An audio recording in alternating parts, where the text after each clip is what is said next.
Photosynthesis के regarding हम experiments पढ़ने जा रहे हैं कि क्या क्या एक्सपेरिमेंट्स हुए और किस टाइम पीरियड में हुए है स्टीफन हेल्स का।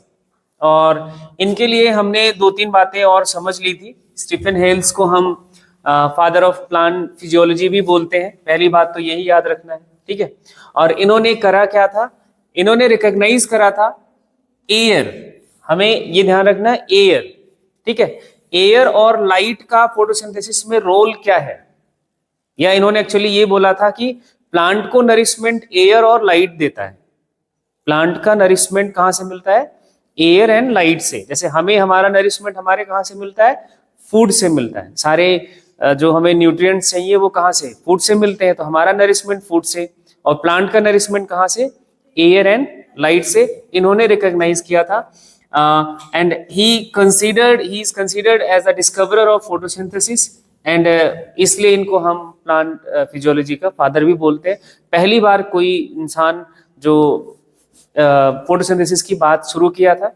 और जब हम इंडियन प्लांट फिजियोलॉजी की बात करते हैं तो हम इनका जेसी बोस जी का नाम हमने बोला ही था, आपको याद रखना है।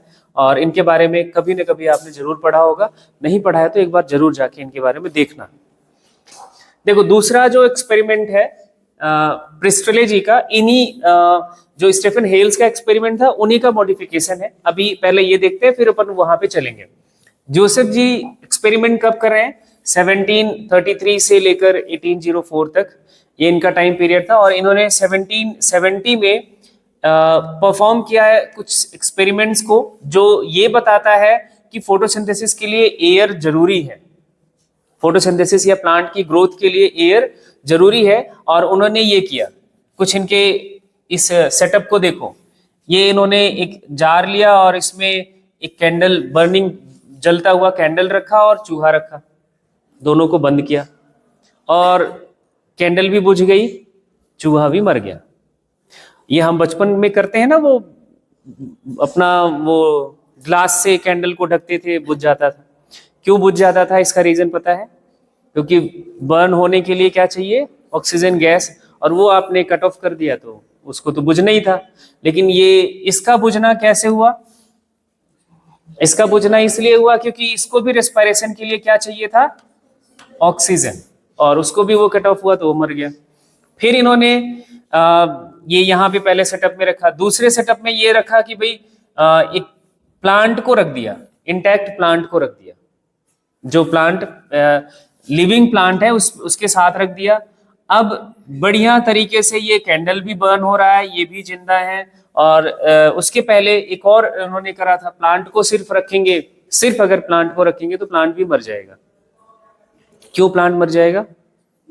प्लांट को भी कार्बन डाइऑक्साइड नहीं मिलेगी, लाइट चलो हम ट्रांसपेरेंट है तो मिल जाएगी, कार्बन डाइऑक्साइड नहीं मिलेगी तो वो भी मरेगा। प्लांट को भी तो कार्बन डाइऑक्साइड एटमॉस्फेयर से ही चाहिए, वो भी नहीं मिलेगा।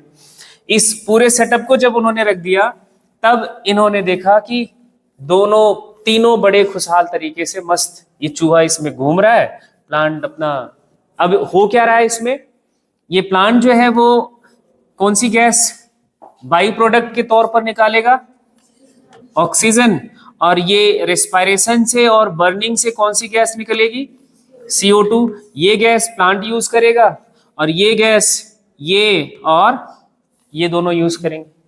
तो ये पूरा गैस सप्लाई जो है वो चल रहा है, तो सिस्टम चल रहा था। एंड प्रिस्टले ने ऑब्जर्व करा that a candle burning in a close space, जिसे बेल जार इनको नाम देना, एंड देन ये बुझ गया थोड़े टाइम के बाद, है ना। और सिमिलरली जब एक इन्होंने चूहा रखा तो वो भी सफोकेट करके उस स्पेस में मर गया, ठीक है। और जब उसके साथ इन्होंने एक प्लांट रखा तो सारे क्या करते हैं, वो सरवाइव करे। इन दोनों एक्सपेरिमेंट के बेसिस पर जब कैंडल रखा, कैंडल बुझ गया, चूहा रखा, चूहे के साथ वो सफोकेट करके मर गया। तो इसके बेसिस पर उन्होंने ये रिजल्ट निकाला कि बर्निंग कैंडल या फिर कोई एनिमल, कौन, बर्निंग कैंडल या एनिमल की बात करें, दोनों के दोनों एयर में ये ब्रीथ करते हैं और किसी न किसी तरीके से, इनको नहीं पता था क्या गैस आती है, ये कि क्या गैस एनिमल्स को चाहिए, क्या रिलीज करते हैं, ये नहीं पता था।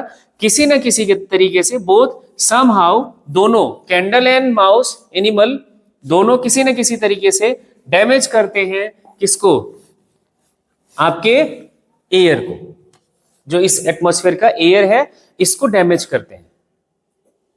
बात क्लियर हो गई।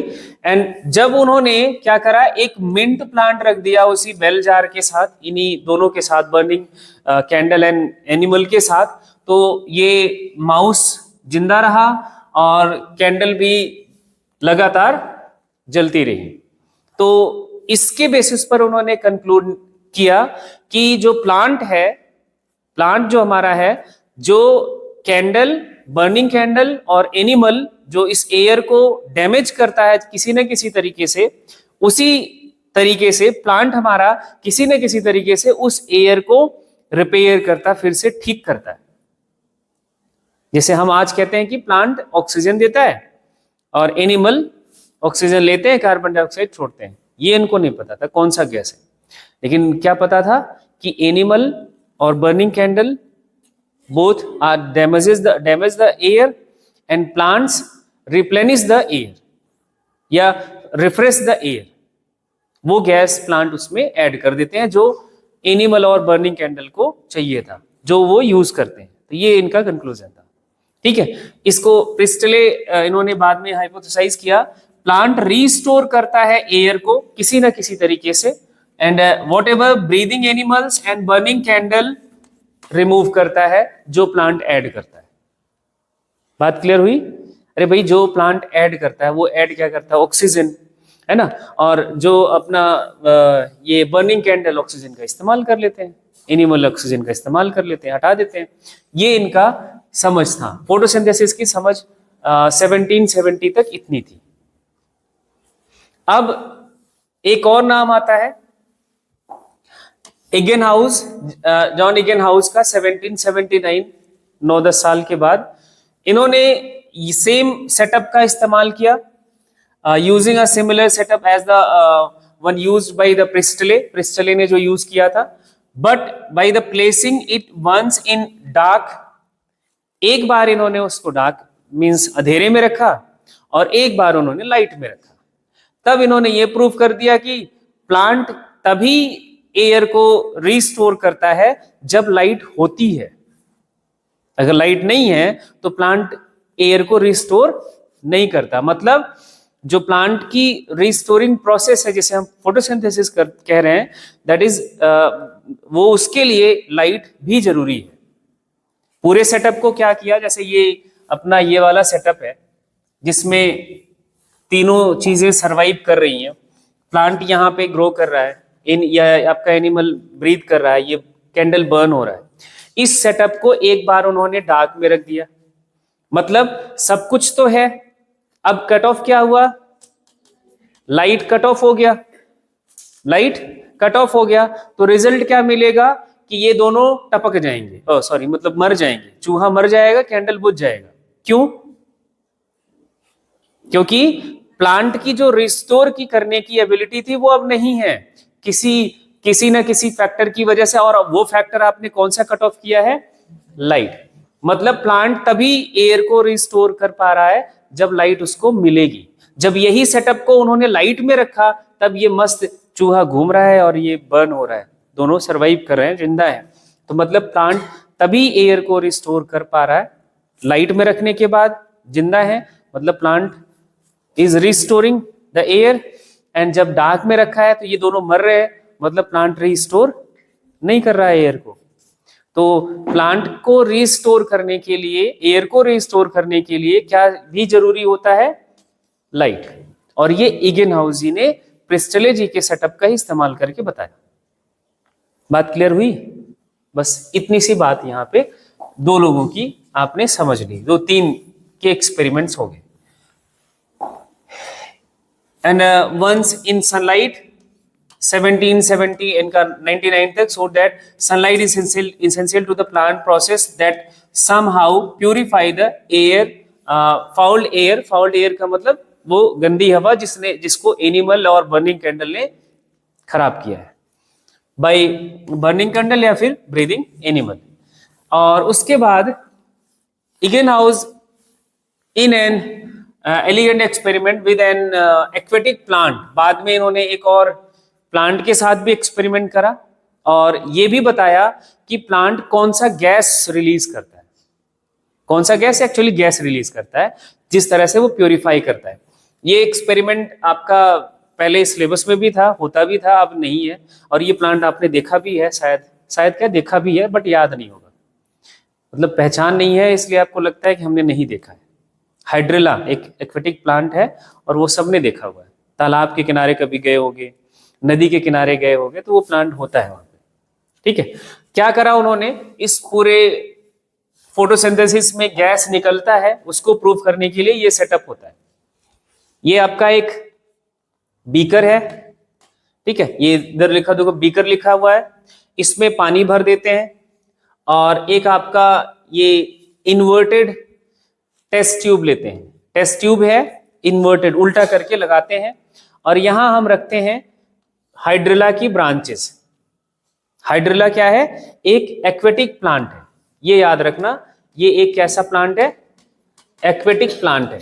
और एक्वेटिक प्लांट का मतलब क्या होता है, जो पानी में रहता है, जो कहां रहता है, पानी में रहता है, और एक्वेटिक प्लांट वहीं अपना पानी में ही फोटोसिंथेसिस करता है, मतलब पानी में ये ऑक्सीजन ऐड करता है, पानी में ही फोटोसिंथेसिस करता है, तो पानी में ही ऑक्सीजन ऐड करता है। और ऑक्सीजन जब यहाँ हम इस पूरे सेटअप को ऐसे रख लेते हैं इस तरह से, और इसको जब हम लाइट में रखते हैं थोड़ा टाइम 10-15-20 मिनट के बाद, आपको ऐसे जो ये छोटे छोटे डॉट्स दिख रहे हैं, ये एयर बबल्स हैं, और ऐसे एयर के बबल्स उठते हुए ऊपर की तरफ आते हुए दिखते हैं,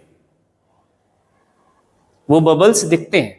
और इससे ये प्रूफ होता है कि ड्यूरिंग फोटोसिंथेसिस कोई गैस है जो बनती है और वो निकलती हुई यहां दिखती है। अब वो गैस कौन सी है अभी नहीं पता था, अभी नहीं पता था, बट गैस निकलती है। इन्होंने इस सेटअप से प्रूफ किया, और जब यही सेटअप को डार्क में रख देते हैं तो ये बबल्स निकलना बंद हो जाते हैं। ठीक है, तो ये इनका एक्सपेरिमेंट था, और ये आप चाहो तो कर भी सकते हो। हाँ, plants showed that in bright sunlight small bubbles were formed around the green part, while जो dark इसमें रख देते हैं तो ये bubbles नहीं बनेंगे। एंड लास्ट में इसको बाद में later he identified that these bubbles किसकी बबल्स थी, ऑक्सीजन की। उस टाइम नहीं पता था कि वो क्या बबल्स है, बट कोई गैस है, बाद में उसको पता चला कि उनको कि भाई वो गैस है। and he showed that it is only green part of the plant that could release oxygen। ये भी इसी एक्सपेरिमेंट से प्रूफ होता है कि green part of the plant only produces oxygen gas. Green part का मतलब है कि वही तो पिगमेंट है जहां फोटोसिंथेसिस होना है, फोटोसिंथेसिस के लिए एक पिगमेंट भी तो जरूरी है, और पिगमेंट ग्रीन पार्ट के पास ही है। तो ये कुछ अर्ली एक्सपेरिमेंट्स की बात जो आपको समझनी थी। और अब थोड़े से बढ़िया वाले एक्सपेरिमेंट और समझने हैं, जिससे आपके दिमाग पे थोड़ा जोर और बढ़ेगा। एक और नाम आता है जेवी सैक्स का, 1854। ये थोड़ा काफी आगे आ गए हम, अभी आजादी अब हमें अपन को नहीं मिली थी, मिल गई थी, कब मिली थी, तब तो तुम्हें पता है। He was not until about it was not तब तक ये नहीं पता था। 1854 जूलियस वॉन सैक्स provided the evidence for production of glucose. इन्होंने ये बताया कि फोटोसिंथेसिस से कार्बोहाइड्रेट बनता है, जिसका नाम अपन ने ग्लूकोज बोल अब समझते हैं। कब तक नहीं पता था, 1854 तक नहीं पता था, उसके बाद पता चला कि ये भी बनता है। When plant grow, जब प्लांट ग्रो कर रहा है, फोटोसिंथेसिस हो रही, तो ऑब्वियस सी बात है कि ये बनेगा।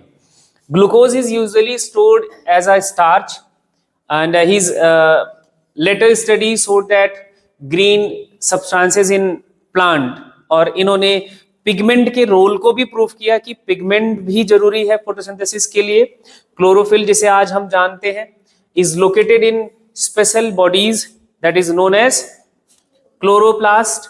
अब आपको क्लोरोप्लास्ट का स्ट्रक्चर पता होना चाहिए, जो आपने सेल वाले चैप्टर में पढ़ा था, याद है? Chloroplast, double membranous cell organelle, thylakoid, grana, stroma lamellae, thylakoid lamellae. याद आ रहा है कुछ? फिर बहुत अच्छी बात है। नहीं याद आ रहा है तो एक बार फिर से अपन एक रिकैप यहां करेंगे। Within plant cell and he found that green part of the in plants where glucose is made and इस ग्लूकोज को प्लांट अपने स्टोरेज ऑर्गन में, स्टोरेज ऑर्गन प्लांट के किस टाइप का प्लांट है वो उसके हिसाब से होगा। जैसे अगर हम अभी बात करें वीट का स्टोरेज ऑर्गन क्या होता है? उनके सीड, ठीक है। अब हम बात करें पोटैटो, तो उनका स्टोरेज ऑर्गन क्या होता है? उनका जो ट्यूबर नीचे बनता है। किसी हम फ्रूट की बात कर लें अपन, जैसे यहाँ पे ऑरेंज की बात कर लें, ऑरेंज का जो स्टोरेज ऑर्गन क्या है? उनका फ्रूट, वो अपने स्टोरेज ऑर्गन में उस ग्लूकोज को स्टार्च के फॉर्म में कन्वर्ट करके स्टोर करता है। मैन इन्होंने ये बात बताया इस एक्सपेरिमेंट से, इस एक्सपेरिमेंट को करके प्रूफ किया कि जो हमारा प्लांट है उसको अलग अलग वेवलेंथ की लाइट चाहिए होती है, अलग अलग वेवलेंथ की लाइट चाहिए होती है जिसमें वो एफिशिएंटली फोटोसिंथेसिस करता है, जिसे हम बोलते हैं, अपने एक वर्ड समझा होगा स्पेक्ट्रम। स्पेक्ट्रम समझते हो? हमारा जो ऑर्डिनरी लाइट है जब उसको हम प्रिज्म से क्रॉस कराते हैं तो वो 7 कलर्स में डिवाइड हो जाता है, तो वो लाइट स्पेक्ट्रम बनता है ना। तो इन्होंने इस सेटअप से यही प्रूफ किया कि कौन से कलर के लाइट में फोटोसिंथेसिस का रेट जो है दैट इज द मैक्सिमम। क्या किया है इस पूरे सेटअप में? देखो, क्लेडोफोरा बैक्टीरिया, तो ये जो टेढ़े मेढ़े बड़े हैं ये क्लेडोफोरा, इन्होंने ग्रीन एल्गा लिया, ये एल्गा है क्लेडोफोरा, आपने एल्गी भी पढ़ा हुआ था। और उसके साथ ये जो आपके रेड डॉट्स दिख रहे हैं ये एरोबिक बैक्टीरिया है। एरोबिक बैक्टीरिया का मतलब जिसको ऑक्सीजन चाहिए, इसको ऑक्सीजन में ही ये ऑक्सीजन की प्रेजेंस में ही रेस्पिरेशन करेगा। और ये क्लेडोफोरा एक आपका क्या है? एल्गी है। एल्गी है तो मतलब ये फोटोसिंथेसिस करेगा, और फोटोसिंथेसिस से आपने अभी देख लिया क्या? ऑक्सीजन बनेगा। तो इसमें इन्होंने एल्गी रखा क्लेडोफोरा, और जो ऑर्डिनरी लाइट है इस सेटअप को, ऑर्डिनरी लाइट को प्रिज्म से क्रॉस करा के भेजा। यहां मैं प्रिज्म कुछ इस तरह से अगर मैं ड्रॉ करूं तो प्रिज्म से क्रॉस करा के भेजा, और ये 7 कलर्स में डिवाइड हो जाएगा। वो आपने पढ़ा होगा क्या? वेबग्योर से अपन बोलते हैं ना। हाँ किधर से वेबग्योर बन रहा है? ये रेड तो इधर है शायद, हाँ रेड कलर तो इधर है, और आपका क्या है ना, वॉयलेट से लेके उधर रेड तक जाएगा, ठीक है। तो ये 7 कलर्स में लाइट आपकी जब सेपरेट हो गई, तो यहाँ पे जब ये क्लेडोफोरा का पूरा एक ये जो एल्गी है, स्ट्रिप है, फोटोसिंथेसिस कर रहा होगा, क्योंकि ये पूरा एल्गी है तो फोटोसिंथेसिस करेगा। अब जो लाइट इधर वॉयलेट कलर की थी, इसका वेवलेंथ कम, और रेड लाइट का वेवलेंथ सबसे ज्यादा, ठीक है। तो ये इधर सबसे कम में आपका अभी वेवलेंथ पे भी आएंगे, बात करेंगे। तो रेड लाइट यहां पे देखो तो इधर इस एल्गी में, इस वाले हिस्से में और इस वाले रीजन में एरोबिक बैक्टीरिया का पॉपुलेशन ज्यादा है, और इस वाले हिस्से में बैक्टीरिया है तो, लेकिन उनका पॉपुलेशन कम है। यही दिख रहा है आपको इस पिक्चर में। अब इसके पीछे का लॉजिक सोचो कि ऐसा क्यों हुआ होगा। जहां पे ऑक्सीजन ज्यादा बन रही होगी उधर बैक्टीरिया भागेगा। बैक्टीरिया को क्या चाहिए? ऑक्सीजन चाहिए। जहां जहां ऑक्सीजन का कंसंट्रेशन ज्यादा होगा उधर बैक्टीरियल पॉपुलेशन ज्यादा है, बैक्टीरियल पॉपुलेशन वहां ज्यादा है। जहां ऑक्सीजन का कंसंट्रेशन कम है वहां बैक्टीरियल पॉपुलेशन देखो बहुत कम है। इसका मतलब ये हुआ कि लाइट का सभी स्पेक्ट्रम्स हैं, लाइट के सभी, जो हमारा लाइट का जो स्पेक्ट्रम बनता है, पूरे स्पेक्ट्रम में फोटोसिंथेसिस का रेट एक जैसा नहीं है। इस वाले स्टार्टिंग वाले स्पेक्ट्रम में हमारा रेट ऑफ फोटोसिंथेसिस प्लांट का ज्यादा होता है, और इस वाले स्पेक्ट्रम में फोटोसिंथेसिस का रेट ज्यादा होता है। मीडियम वेवलेंथ की लाइट में फोटोसिंथेसिस नहीं होता उतना अच्छा। ठीक है, तो ये इन्होंने ये प्रूफ किया कि फोटोसिंथेसिस के लिए भी, फोटोसिंथेसिस अभी मैं थोड़ा नहीं बोल रहा क्योंकि दो फोटो सिस्टम का इन्वॉल्वमेंट है, दो पिगमेंट का एक ग्रुप है जो एक शॉर्ट वेवलेंथ को यूज करके ऑक्सीजन इवॉल्व करता है, एक ऐसा फोटो सिस्टम है जो एक लॉन्ग वेवलेंथ की लाइट का यूज करके वो ऑक्सीजन इवॉल्व करता है। इनके एक्सपेरिमेंट से ये प्रूफ होता है, और यही इन्होंने बात यहां पे देखो बोली भी है। Spectral component and illuminated a green alga cladophora and placed in suspension of aerobic bacteria, and the bacteria were used to detect the site of oxygen evolution. Bacteria के पास ये, क्योंकि बैक्टीरिया है तो उसको तो एरोबिक है तो अपने ऑक्सीजन को सेंस कर पाएगा। जहां ऑक्सीजन ज्यादा इवॉल्व हो रहा था वो उधर भाग के गया, and he observe that bacteria accumulated mainly in the region of blue and red light of the spectrum. इधर ब्लू वाले लाइट स्पेक्ट्रम में और रेड वाले लाइट स्पेक्ट्रम में बहुत ज्यादा बैक्टीरिया का पॉपुलेशन देखने को मिला। And first action spectrum of photosynthesis was दस डिस्क्राइब्ड। पहली बार इन्होंने यहाँ पे इस तरह की बात की है, अभी तक कोई साइंटिस्ट ऐसा नहीं किया था। एंड इट रिजेंबल्स रफली the absorption spectra of the chlorophyll A and B. अब ये क्या है वो अपन आगे बात करेंगे। क्लोरोफिल ए एंड बी का जो लाइट एब्जॉर्ब करने का स्पेक्ट्रम बनता है वो भी कुछ इसी तरह से बनता है, वो अभी हम आगे देखेंगे।